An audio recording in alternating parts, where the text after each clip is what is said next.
DJ Moral Stories. மாய பண விவசாயம்.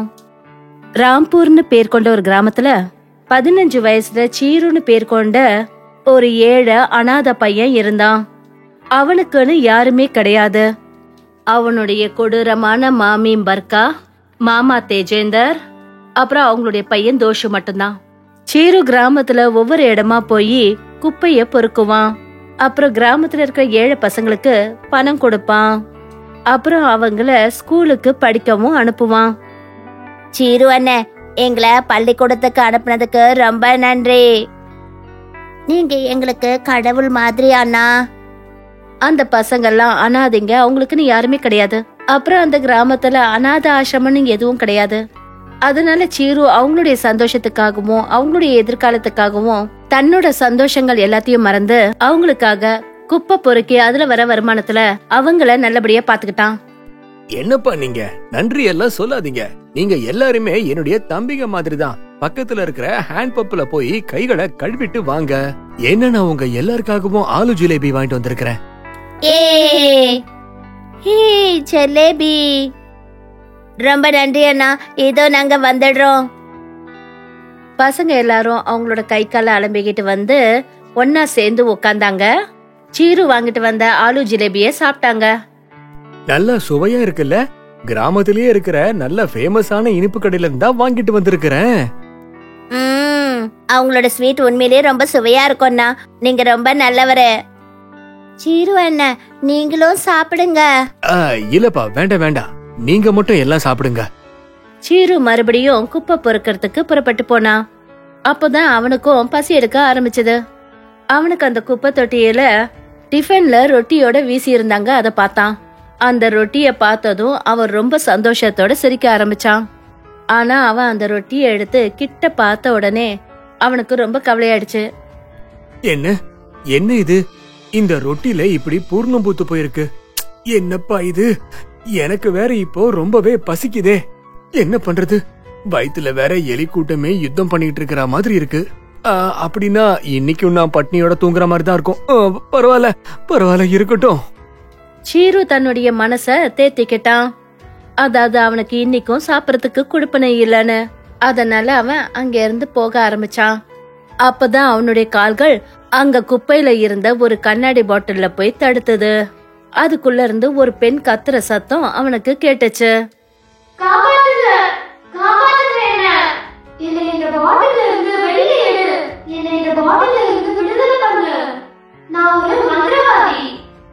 சீரு அத பார்த்ததுமே ரொம்ப ஆச்சரியமா அதிர்ந்து போனான். என்னது? மந்திரவாதியா? கொஞ்சம் இருங்க கொஞ்சம் இருங்க இருங்க இருங்க, நானே வெளியில எடுத்துடுறேன். சீரு அந்த பாட்டில மெதுவா திறந்தான். அப்புறம் அந்த மந்திரவாதி பெண்ணை பாட்டில இருந்து வெளியே எடுத்து விடுதலை பண்ணான். பாட்டில விட்டு வெளியே வந்ததும் அந்த மந்திரவாதி பெண் தன்னுடைய பெரிய உருவத்துக்கு வந்துட்டா. உனக்கு ரொம்ப ரொம்ப நன்றி கண்ணா.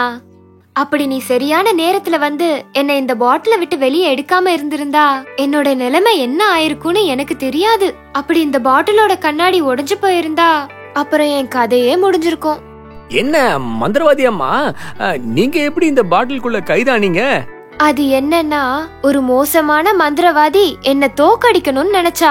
அப்புறம் அவகிட்ட இருந்த சக்தியை பயன்படுத்தி என்னை இந்த பாட்டில்ல கைது பண்ணி வச்சுட்டா. அதனாலதான் நான் இதுல அடப்பட்டு இருந்தேன். அப்புறம் இந்த பாட்டில்ல என்னால என் சக்திய கூட பயன்படுத்த முடியல. ஆனா இப்போ நீ என்னோட உயிரை காப்பாத்திருக்க. அதனால நானும் உனக்கு ஏதாவது செய்யணும். இந்தாப்பா கண்ணா. அந்த மந்திரவாதி பெண் சீரு கையில ஒரு மூட்டைய கொடுத்தா. இந்த மூட்டையில என்ன தங்க பொற்காசுகள் இருக்கா மந்திரவாதி அம்மா? இல்ல சீரு, இந்த மூட்டையில ஒரு மாய விதை இருக்கு. இத நீ எந்த மண்ணுல விதைக்கிறியோ அதுல ஒரு மாய பணத்தோட்டம் உருவாகும். அந்த தோட்டத்துல இருந்து நீ எவ்வளவுதான் பணத்தை பறிச்சாலும் அங்க புதுசா பணம் வளர்ந்துகிட்டே இருக்கும். இந்த மாதிரி வர எண்ணற்ற பணத்தை வச்சு நீ ஏழைங்களுக்கும் உதவலாம். அப்புறம் உன்னுடைய கனவுகள் என்னவோ அதையும் நிறைவேற்றிக்கலாம். அடேங்கப்பா மந்திரவாதி அம்மா, இது நிச்சயமா ரொம்ப பெரிய விஷயம் தான். நான் உங்களை வாழ்க்கையில என்னைக்கும் மறக்கவே மாட்டேன். அந்த மந்திரவாதி பெண் அந்த இடத்தை விட்டு மறைஞ்சிட்டா. அப்புறம் சீரு அந்த மாய விதைய பூமியில புதைச்சான். அவன் அந்த விதைய புதைச்ச உடனே அங்க பணம் காய்க்கிற செடி தயாராயிடுச்சு. அங்க அந்த வயல்ல எல்லா இடத்தையும் பணமா வளர்ந்திருந்தது. இந்த வினோதமான நிகழ்வை பார்த்ததும் சீருக்கு ரொம்பவே அதிர்ச்சி ஆயிடுச்சு. ஆமா, இது உண்மையிலேயே ரொம்ப அற்புதமான விஷயம்தான். இனிமே நான் குப்பைய பொறுக்க வேண்டிய அவசியமே இல்ல. இந்த பணத்தை வச்சு இனிமே நானும் நல்லா இருக்கலாம், ஊர்ல இருக்கிற என்ன சுத்தி எல்லாரையும் நல்லா வச்சுக்கலாம், நானும் படிக்க ஆரம்பிக்கலாம். இங்க இருக்கிற ஏழைங்களுக்கு பள்ளிக்கூடம், மருத்துவமனைகள், அப்புறம் எல்லா வசதி, முக்கியமா சாப்பிடறதுக்கு வேண்டிய எல்லா உதவிகளையும் என்னால கூட செய்ய முடியும் இல்லையா? சீருக்கு இப்போ ரொம்ப சந்தோஷமாயிடுச்சு. அவன் அந்த மாய பண வயல் மூலமா ஏழைங்களுக்கு நிறைய உதவி செஞ்சான். அப்புறம் அவனும் ஒரு நல்ல வீட்ல இருக்க ஆரம்பிச்சான். அப்புறம் ஸ்கூலும் போக ஆரம்பிச்சிட்டான். ஆனா சீருவோட மாமாவும் மாமி, அதாவது பர்காவும் தேஜேந்தரும் சீருவோட வாழ்க்கையில வந்திருக்கிற இந்த ஒரு அழகான மாற்றத்தை தெரிஞ்ச உடனே அவங்க, ஏன் தோஷோட அப்பா, நீங்க என்ன நினைக்கிறீங்க? அப்படி என்ன ஒரு அற்புதம் நடந்திருக்கும்னு நினைக்கிறீங்க?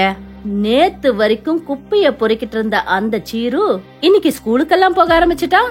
அது மட்டும் இல்லாம அவன் நம்மளை விட நல்ல வீட்ல வேற இருக்க ஆரம்பிச்சிட்டான். இதே கேள்விதான் என் தலையிலயும் சுத்திக்கிட்டு இருக்கு பர்கா.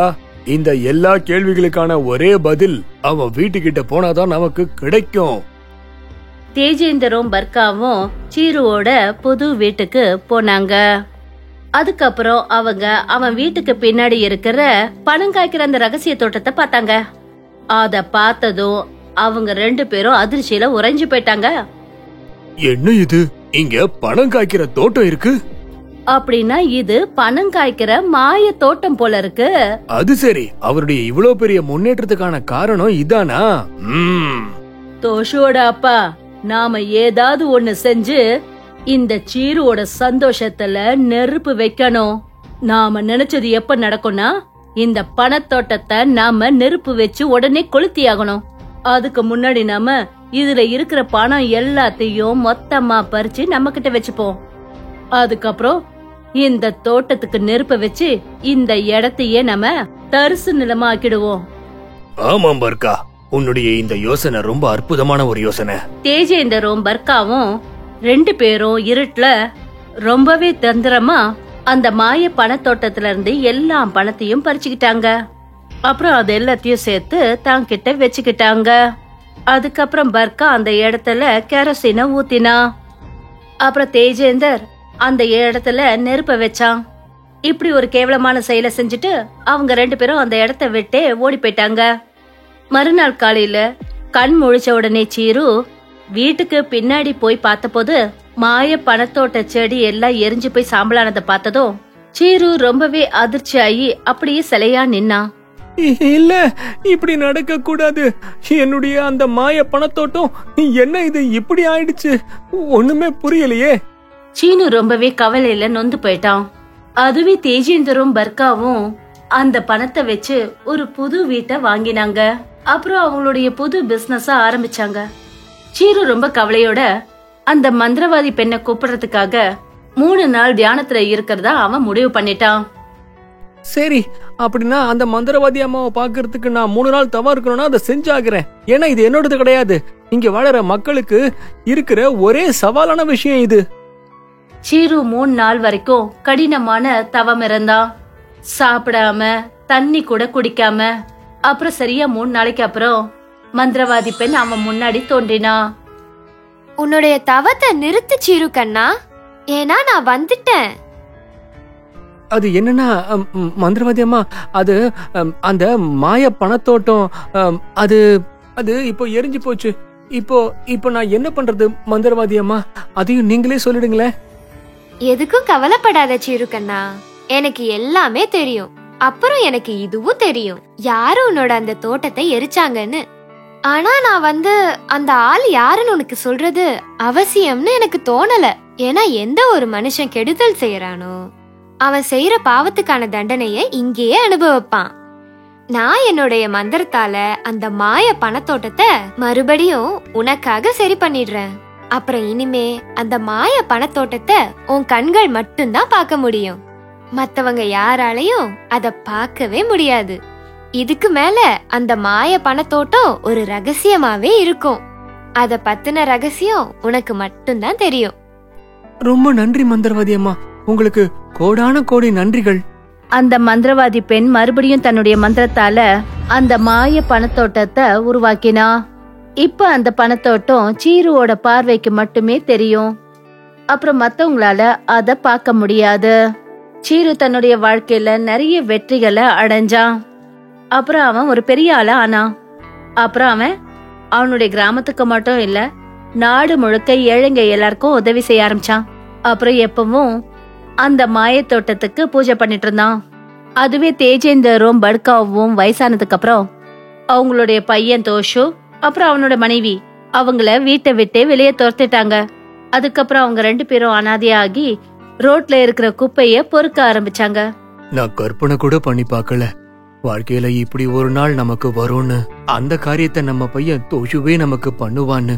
அநேகமா இது நாம செஞ்ச பாவங்களுக்கு தண்டனை தான் தோஷு அப்பா. நாம என்னைக்குமே சீருவுக்கு நல்லத பத்தி யோசிச்சதே இல்ல. அதனால இன்னைக்கு அவன் எங்க இருந்தோ எங்கேயோ போய் சேர்ந்துட்டான். ஆனா நாம எங்க இருந்து எங்க வந்துட்டோம் பாருங்க. தேஜுவுக்கும் பர்காவுக்கும் 2 பேரும் அவங்க செஞ்ச தப்ப நினைச்சு ரொம்பவே வருத்தப்பட்டாங்க. ஆனா அங்க அதுவே சீருவுக்கு வாழ்க்கையில எல்லாம் கிடைச்சது. அதுக்கு அவன் உரிமையானவனாவும் ஆனா